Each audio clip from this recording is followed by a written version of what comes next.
Hello everyone, my name is Victoria Friend and I'm here today to talk to you about prophecy, specifically American prophecy.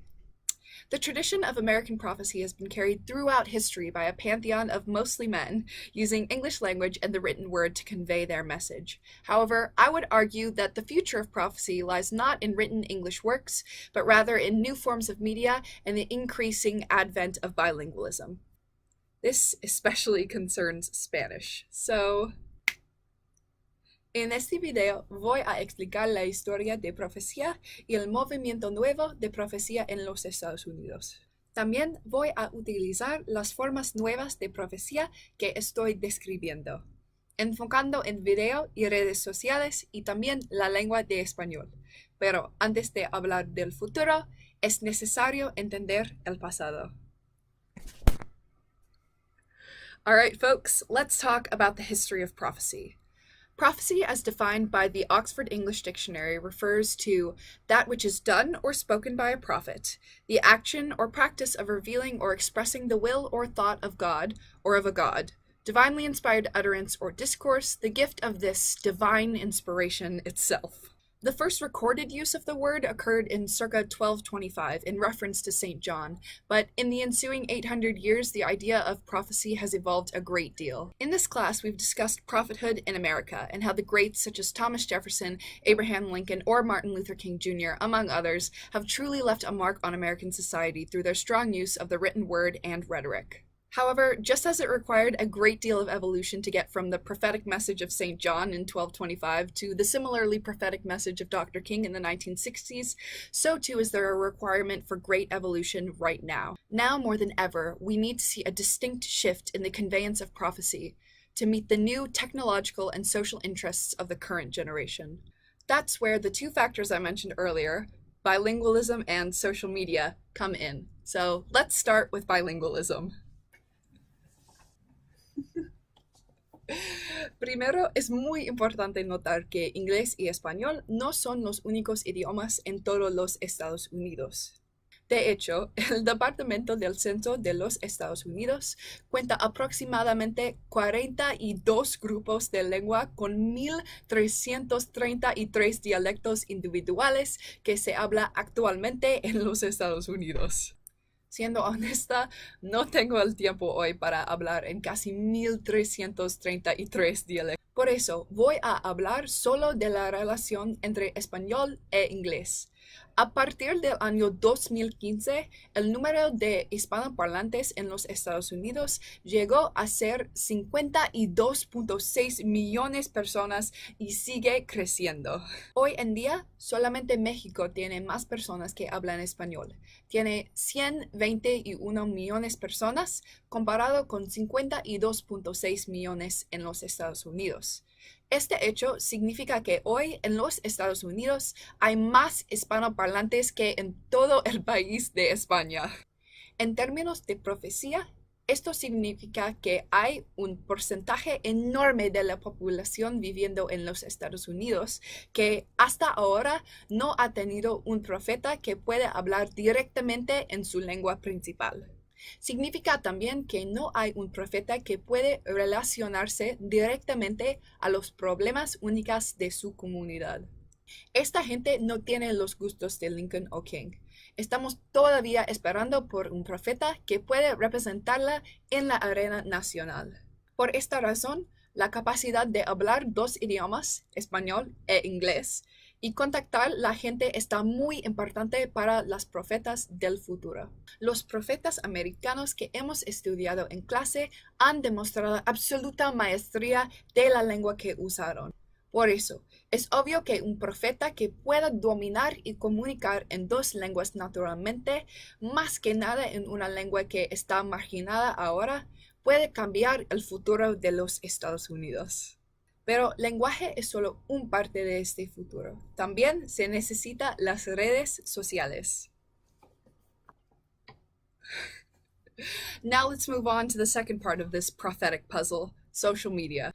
This particular area is riddled with counter-arguments, with the most prevalent being that social media is not a legitimate place to conduct real activism.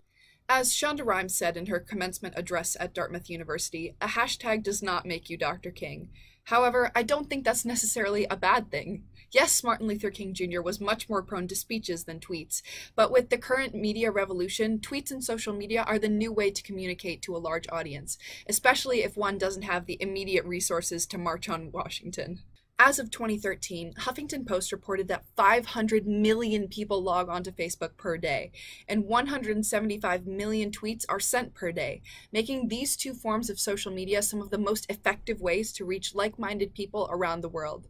Prophecy need not be relegated to just a single speech in a single place anymore. It can be broadcasted worldwide to an enormous audience in small, impactful bites. Even more intriguing is the YouTube culture that is starting to grow, which allows for a fusing of traditional speeches and rhetorical wordplay with the all-encompassing reach of social media.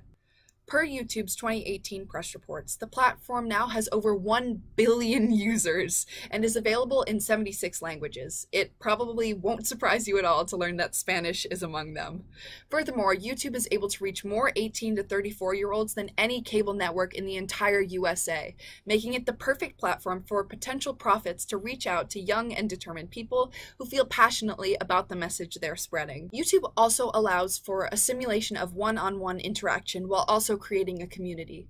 The setup of videos like this one allows the viewer to feel that whoever they're watching is speaking directly to them, while also providing a huge community of fellow subscribers and like-minded people. To recap, we now have a setup that includes a language revolution that will allow a greater underrepresented part of the population of the United States a possible prophetic voice, and a socio-technological revolution, if I can use such a fancy term, that will allow such a prophetic message to be widely disseminated.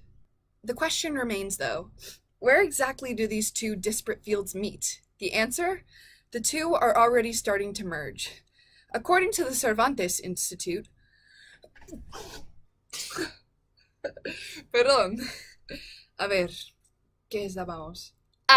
Según el Instituto Cervantes, la televisión y el video son las áreas que la mayoría de personas bilingües pueden intercambiar entre español e inglés muy fácilmente. Adicionalmente, el Instituto Cervantes comenta también que ser una persona hispanoparlante en un país dominado por inglés crea una situación en la cual la población hispanoparlante está muy receptivo de medios en ambos idiomas, pero tiene preferencias muy fuertes para medios nuevos relacionados directamente a su lengua materna, su cultura y su comunidad. Este factor apoya a redes sociales como YouTube porque son lugares ideales para un profeta bilingüe. Tienen los recursos para generar apoyo por su mensaje y conectar a una comunidad bilingüe muy grande y todavía creciendo. Resulta que ahora podemos ver este fenómeno en acción hoy en día. Damas y caballeros, es un honor presentarles a dos mujeres bilingües que representan, en mi opinión, el futuro de profecía americano, Joanna Rants y Superholly. Primero, tenemos Joanna Rants, o simplemente Joanna Hausman. Ella es originalmente de Venezuela, pero inmigró y hoy vive en los Estados Unidos. Ella crea videos por 2 canales en YouTube. Primero, Flama, que es un canal específicamente por creadores latinos, y también por su propio canal de YouTube, Joanna Rants. Respectivamente, Flama tiene 843,000 suscriptores y Joanna tiene 302,000 suscriptores. Ella utiliza el poder de comedia y YouTube para crear videos en inglés e español que puede introducir problemas latinoamericanos a una audiencia mundial. Por ejemplo, ha publicado videos como WTF is so complicated about Puerto Rico. So let's talk about the Jones Act. Joanna, do you know what the Jones Act is? I thought the Jones Act was a movie directed by Clint Eastwood, but now I know better. So correct me if I'm wrong, the Jones Act is basically a law set in place that restricts and regulates what is imported into Puerto Rico. Right. By the way, Puerto Rico is an island, you know, everything kind of needs to be imported. Everybody knows Puerto Everybody. Rico's an island. You would be surprised! Nice. Yeah. Y 3 ways to help Venezuela. Compel your elected representatives to stand against the Venezuelan regime. That can be in the way of petitions or calls. Let them know you care about refugees that merit asylum and that you want to place international pressure on the government to release the 80-plus political prisoners that are in jail in Venezuela right now. Superholly, on the other hand, is an American woman who grew up moving between different cities throughout the American Southwest and northern Mexico. She is completely fluent in both English and Spanish and currently has 966,000 subscribers on YouTube. In contrast to Joanna's videos, she writes and scripts 2 identical videos for her channel, one in English and one in Spanish. This has led to some of her most popular videos, such as the dual videos entitled Una Gringa en Mexico and A Gringa Growing Up in Mexico. When I would move back to Arizona and, the kids would be like, oh, you're new, where are you from? And I'd be like, oh, well, I've been living in Mexico. And they'd be like, New Mexico? And I'd be like, no, Mexico. And they'd be like, oh. Why aren't we more curious as Americans? Why do we not care where people are from, where people have been living, what life is like somewhere else? As well as the other popular video, What is the Point? Or Estamos Mal. Desde mi punto de vista muy humilde, creo que las personas más admirables en esta vida son las que tienen algo que quieren compartir, algo que quieren transmitir, algo que los apasiona y que simplemente tienen que crear, realizar, hacer. Both of these women are using the platforms of social media, especially YouTube, as well as their mastery of language to convey their message in a completely revolutionary way to an increasingly expanding audience. The content of their material is available not only to traditional American audiences in English, but also to an ever-increasing Spanish-speaking population. Furthermore, due to the interactive nature of their activism, other Spanish and English speakers can easily get involved, making this a message that will spread quickly and inspire others to experiment with and take up social media activism for themselves. Thus, through the lenses of both social media and bilingualism, we are able to clearly see the future of American prophecy. Thank you! Muchísimas gracias for watching my video. Si quieres ver más de Joanna, Rants, or Superholly, their channels are linked in the info box down below. If you like this video, please dame un like y suscríbete si quieres ver más de mí en el futuro. Bye!